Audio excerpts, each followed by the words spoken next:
that again we find it in our hearts, in our being, in our core.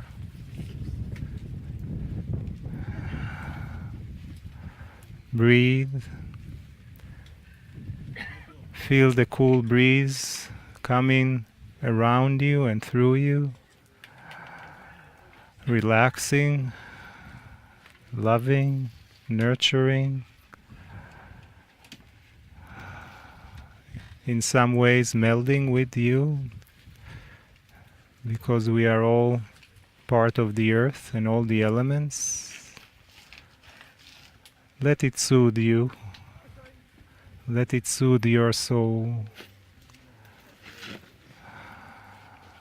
It is midday now, and we are under a nice awning here outside the Serapeum.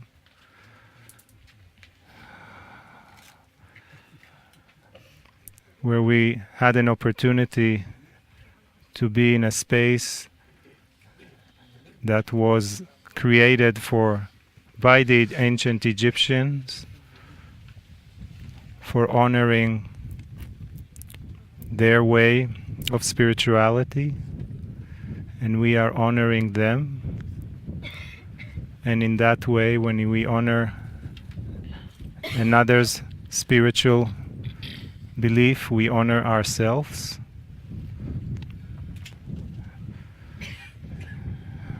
Breathe deeper into the stillness, deeper into your being.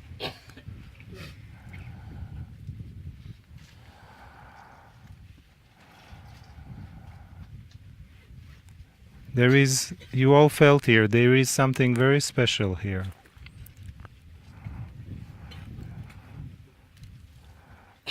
So keep allowing that energy to be with you.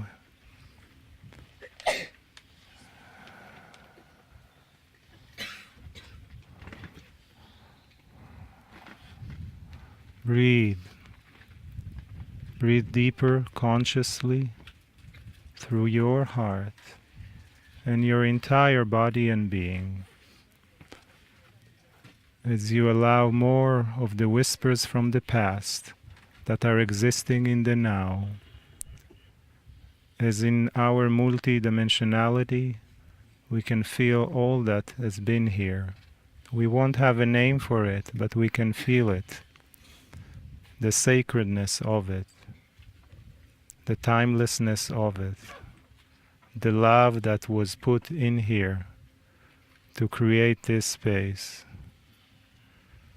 and the enormous amount of elegance of what they created.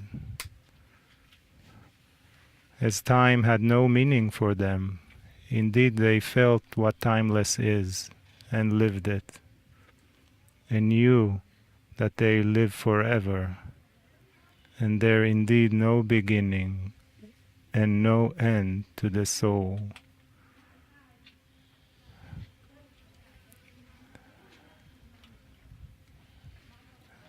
And let us hear more from the wisdom, guidance, and loving of Kryon. Greetings, dear ones. I'm Kryon of Magnetic Service.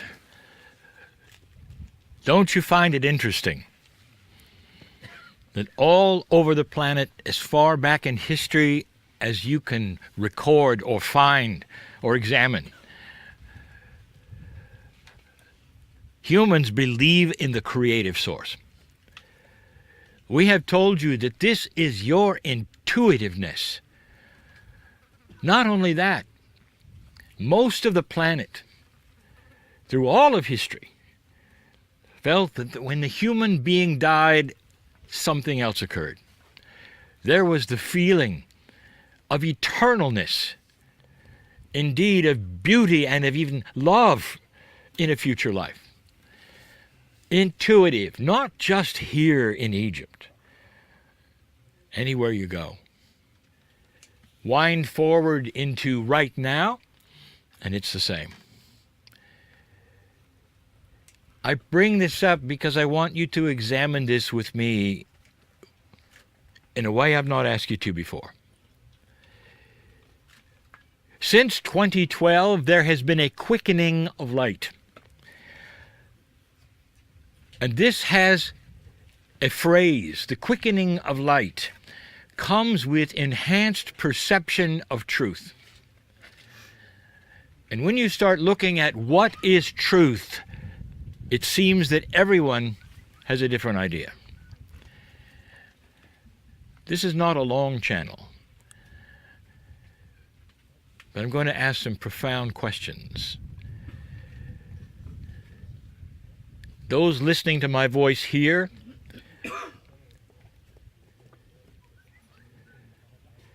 in this Giza place, can join with those listening later.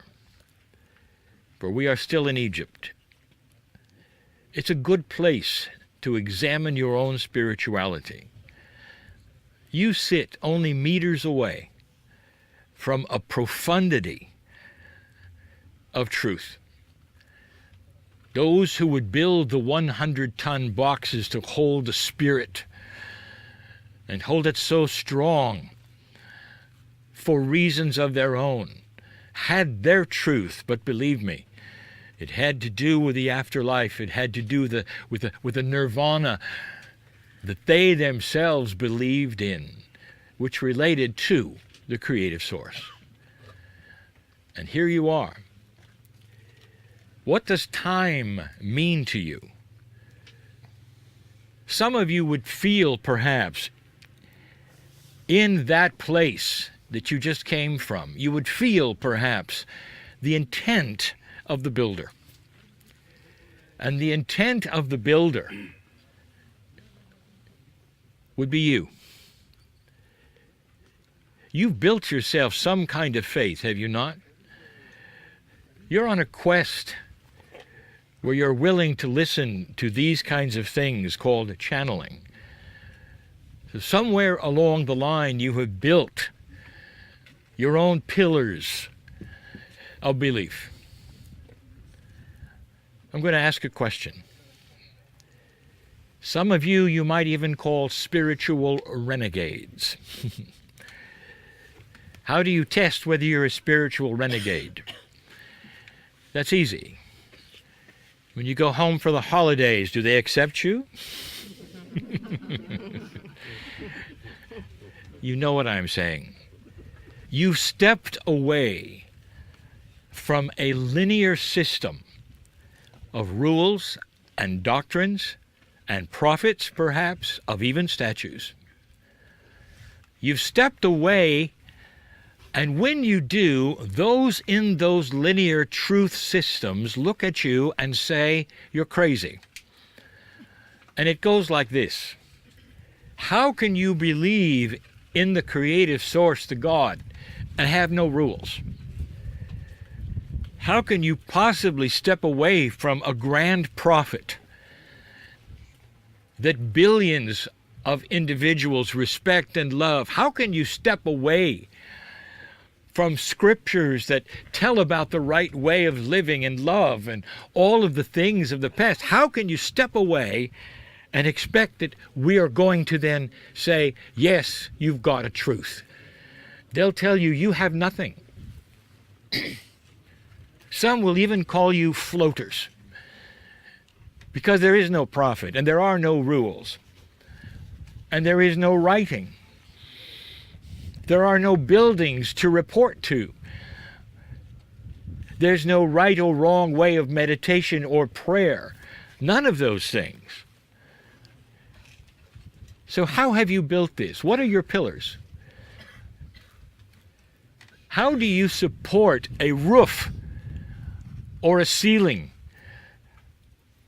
that is all that you believe and your faith without having some kind of pillars to do this, and instead of saying, well, I believe what I believe when I wish to believe it? And that's why you don't get a good reception, dear ones. So let me help. You're not renegades, you're revolutionaries. Because there'll come a day, dear ones, when what you have here and what you believe starts to occur to other human beings as something that is new. Perhaps that is magnificent because it contains some things that haven't been accepted before. One is common sense about God. Another is the intuitive self. How does your intuition feel about spirit, about God? So I want to help this. Let us say one of those in a linear system with many rules and many words and many processes and many procedures and many prophets even perhaps so come to you and say, tell me, what do you believe? What do you say? For the first time, I'm going to present to you the 4 pillars of truth. And you're going to say, Kryon, you're about to define truth, are you? Wait. Here's what you could say. And you can say this to them in a way that they will understand and believe that you're okay. Or you'll be so far removed from anything that they know that they will still shake their heads and walk away. Let me give you the 4 pillars right now. I want you to take a breath. And the first one is this. The Creator, which is love, made me in love. Therefore, my first pillar is, I am love. Now, that's a pillar of truth, dear ones. And yet, define love for me. Each one of these pillars will be undefinable, and yet they will define the majesty of what it holds up, which is your magnificence and the Creator mirrored in you. Pillar number 1. I said, I was made in love, therefore I am love. Pillar number 2, the most compassionate source in the universe, the Creator that knows my soul, created me in compassion. I am compassion. Define compassion for me, and you will then define perhaps a process or an emotion, but you can never define the consciousness of it. For it is so expansive, like love, it contains so much more than the word. And that's just 2 of them. A more difficult concept is pillar number 3, and you might look at the person and say, my soul is eternal, and the Creator has created my soul as an eternal soul. Therefore, I am patient. You can try to define patience, dear ones, but when you find a true patient person, it's beyond description. Or a patient God that is beyond description. So right away we have 3 definitions that cannot be really defined, holding up truth, which also cannot be defined. Number 4. The God of the universe is majestic and powerful and all that is. Therefore, I am strong. Therefore, I am love, I am compassion, I am patient, I am strong. And that defines my truth, which is God. And in those 4 is everything you'll ever need. You can look inward with those 4 and not just above of what a pillar supports. It supports you and your life. It supports how old you will be at a certain age, if you understand what I'm saying. How much energy you will have. because of the consciousness of those 4 pillars that talks to your cellular structure, which listens. Imagine a consciousness of those 4 pillars then talking to the cells. It's almost like Moses listening to the burning bush, because your cellular structure is tuned in to the boss, and that's you. And that you that is you is the one that is defined by the 4 pillars of the truth. Kryon, you talk in a cryptic way. No, I don't. I talk in love. And sometimes the multidimensionality of these things will get the best of your logic, and you'll have to surrender. As I've said before, there are some things you cannot define. And love is the first. True compassion is the next. I've said this before, when a human being looks you in the eye, who you adore, and they say, "I love you," what do you say back? Do you say, "Well, what do you mean by that?" Never do. Because you know it is beyond definition, and so is your truth that defines that of who you are as a creation of God. I don't want one of you to stand from this place in doubt for a moment that God knows your name. No matter what has happened to you in the past or recently, no matter what you have come for or with, there is an outstretched hand that represents love, compassion, patience, and strength. And that outstretched hand is almost like the rest of you, waiting to take your hand, come together, so that you can get on with it. Get on with being peaceful, forgiving, youthing, and solving problems every single day, so that you sleep at night so well, so you don't worry about tomorrow, so that you know truly you're taken care of.